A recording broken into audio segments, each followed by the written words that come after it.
Jesus é perfeito em tudo o que faz. E o texto escolhido é Isaías 53, versículo 1 ao versículo 2. Nós já estamos na segunda parte e nós vamos dar continuidade no nome de Jesus. Continuando, tema: o servo perfeito. O Senhor Jesus Cristo glorificou a Deus em plena obediência. O que o Senhor quer de mim, o que o Senhor quer de nós todos, é que nós sejamos obedientes, como a irmã acabou de ministrar aqui. Obediência. Se você vai para o jejum, se você vai para a oração, não pode se distrair com outra coisa. Então o Senhor Jesus Cristo, Ele não se permitiu ter distração do propósito que Ele veio a fazer. E o Espírito Santo me traz à memória agora o texto do Evangelho de João, em que o Senhor Jesus está conversando lá com aquela mulher samaritana. E aí, ele termina a conversa com a mulher samaritana. Os discípulos chegam, a mulher samaritana, ela vai para a cidade anunciar Jesus, e os discípulos pensam que Jesus já comeu ali, e Jesus vira para os discípulos e fala assim: eu só tenho uma comida a comer, que é fazer a vontade do meu Pai. Jesus não perdia tempo, ele foi obediente, um servo obediente, em plena obediência. Jesus Cristo, como servo perfeito, obedeceu a Deus até a sua obra estar consumada. E eu creio que Jesus continua obedecendo a Deus. Mas aqui na terra, enquanto ele pisou nessa terra, enquanto ele permaneceu nessa terra, ele permaneceu perfeito, obediente a Deus em sua obra, até a sua obra estar consumada, que era a morte de cruz, para salvar nós do dano da segunda morte. Vejamos que as Escrituras Sagradas nos falam sobre a obediência do servo perfeito chamado Jesus Cristo. Pela palavra, não pelo que eu falo, mas pela palavra, o que Jesus foi obediente. Em João capítulo 17, versículo 4, eu glorifiquei-te na terra. Jesus dizendo: eu glorifiquei a Deus na terra, tendo consumado a obra que o próprio Deus me deste a fazer. Aleluia. Ele falou, ele pregou para os discípulos dizendo: eu glorifiquei o Pai aqui na terra, fazendo a obra que ele me deu para fazer. Em Filipenses capítulo 2, versículo 8, Paulo prega: achando Jesus, achando na forma de homem, que Jesus fez? Humilhou-se a si mesmo, sendo obediente até a morte, e morte de cruz. É o que eu preciso ser, é o que nós precisamos. Mas alguns falam assim: mas Jesus é Jesus. Mas é Jesus, mas nós não somos seguidores de Jesus, nós não queremos receber a herança de Jesus, nós não queremos sentar ao lado do Pai com Jesus. Por que não fazer obediente como Jesus? Agora, ser obediente como Jesus não pode, mas ter os benefícios de Jesus pode. Há uma controvérsia. Mas Jesus foi Deus. Não, mas nada impede nós de nos aproximar dia após dia de Jesus, sendo obediente, obedecendo a Deus, servindo ao Senhor. Salmo 40, versículo 6: sacrifício e oferta não quiseste, os meus ouvidos abriste, holocausto e expiação pelo pecado não reclamaste. O versículo 7: então disse: eis aqui venho, no rolo do livro de mim está escrito. De mim, Jesus, né? O salmista está falando. Esse é um salmo messiânico, né? Para quem não sabe, mas é um salmo messiânico, um salmo do Messias. Então diz: eis aqui venho, no rolo do livro de mim está escrito.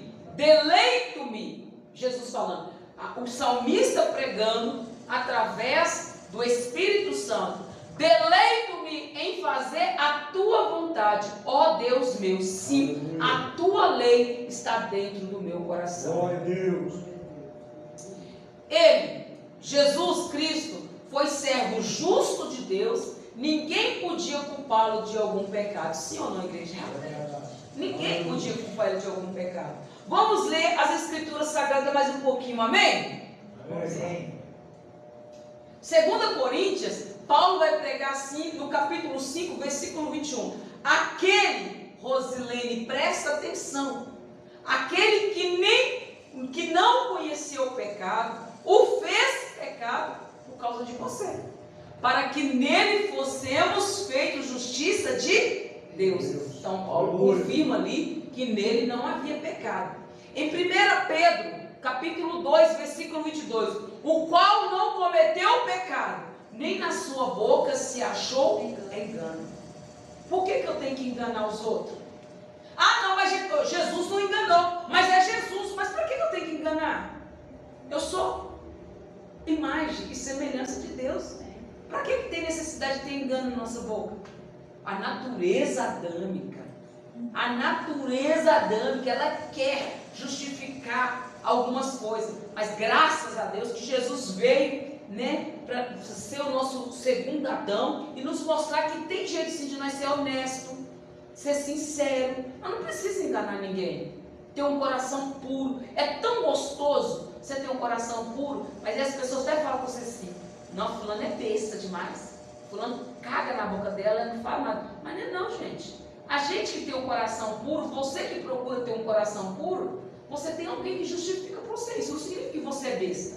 Você tem Jesus. Você tem Deus ao seu favor. A pessoa pensa que está te enganando, está enganando Deus. Porque Deus te protege. Ele te justifica de todo engano. Ele te justifica de toda maldade. Você não precisa ficar revidando, levando a fé e for, fulano foi bravo comigo, eu vou ser bravo com fulano. Não precisa ser. Deixa o fulano nas mãos de Deus. Deixa Deus trabalhar na vida dela. Em 1 João capítulo 3, versículo 5. E bem sabeis que ele se manifestou para quê? Para tirar os nossos pecados. E nele não há pecado. Aleluia. Em Mateus capítulo 27, versículo 3. Então Judas, o que o traíra, vendo que fora condenado, que Jesus tinha sido condenado, trouxe arrependido as 30 moedas de prata aos príncipes dos sacerdotes e aos anciões, dizendo, versículo 4, pequei traindo o sangue inocente. Ele não se arrependeu, ele disse que ele pecou. Se ele tivesse arrependido, ele não tinha tirado da sua vida. Ele só disse: eu pequei, traindo um sangue inocente. Eles, por quê? Uma confirmação que em Jesus não havia pecado. Até aquele que o vendeu, até aquele que traiu, teve que reconhecer antes de morrer que ele era um sangue inocente, que era uma pessoa inocente, que Jesus era inocente. E o que fez ele fazer aquilo? O pecado dentro dele, a ganância pelo dinheiro, o mamon na vida dele que ele servia, porque ele não queria servir a Deus, ele servia a mamon. Por servir a mamon, ele foi enganado, porque ele sabia que Jesus era inocente. Eles, porém, disseram que nos importa, isso é contigo, é você que resolve para lá. Mateus capítulo 27, versículo 24. Então Pilatos, agora outra pessoa que reconhece que Jesus não havia nada de errado nele. Então Pilatos, vendo que nada aproveitava, antes o tumulto crescia, tomando água, pegou a água, não foi tomando, né?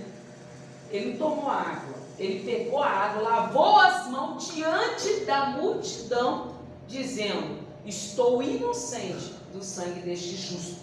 Porque Jesus era justo, considerai isso. Então vocês entendam, eu estou lavando as minhas mãos agora. Não tem esse ditadinho, estou lavando as minhas mãos para fulano, já não é mais comigo, agora é ela e Deus, né? E o centurião, versículo 47 do capítulo de Lucas 23.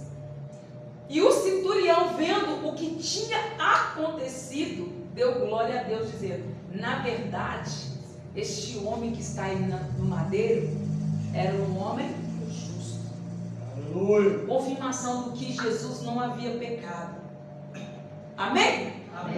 Esse é a última ministração, não do servo perfeito, mas venha o teu reino e seja feita a tua vontade. Vamos selar esta campanha e nós vamos nos preparar para iniciar os 12 dias, os 12 cultos proféticos.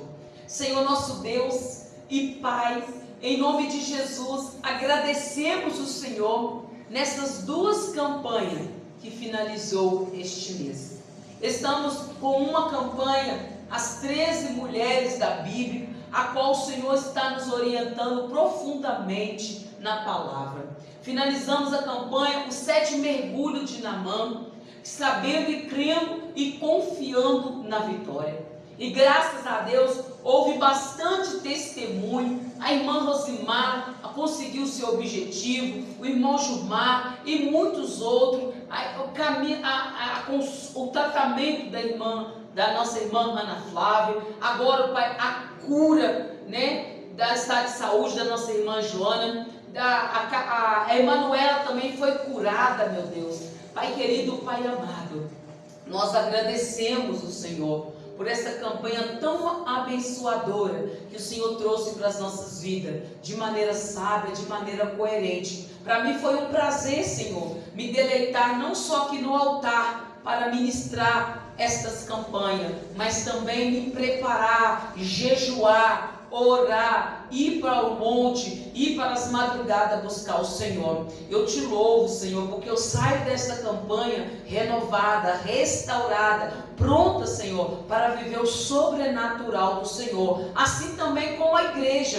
Estamos finalizando, venha ao teu reino, que nós deixamos vir o teu reino, que nós buscamos o teu reino, e que seja feita, Senhor, a tua vontade, que nós deixamos ser pastoreada pelo Senhor, no nome de Jesus. Ainda nesta semana, Senhor, que se intercede, vamos ter mais 3 cultos, finalizando, ó Pai, este ano, finalizando, ó Pai, essa jornada que o Senhor nos concedera neste ano de 2023. Até aqui o Senhor tem nos ajudado, até aqui o Senhor tem nos sustentado, até aqui o Senhor tem nos dado vida e vida em abundância. Estamos sim, Senhor, finalizando este ano, não porque é nós, na nosso querer, na nossa força, mas porque o Senhor nos sustentou, o Senhor nos guardou, o Senhor nos livrou, Pai, do dano da morte, do espírito da morte, assim como o Senhor fez lá no Egito, ó Pai, livrando os primogênitos, ó Pai, das mortes. O Senhor nos livrou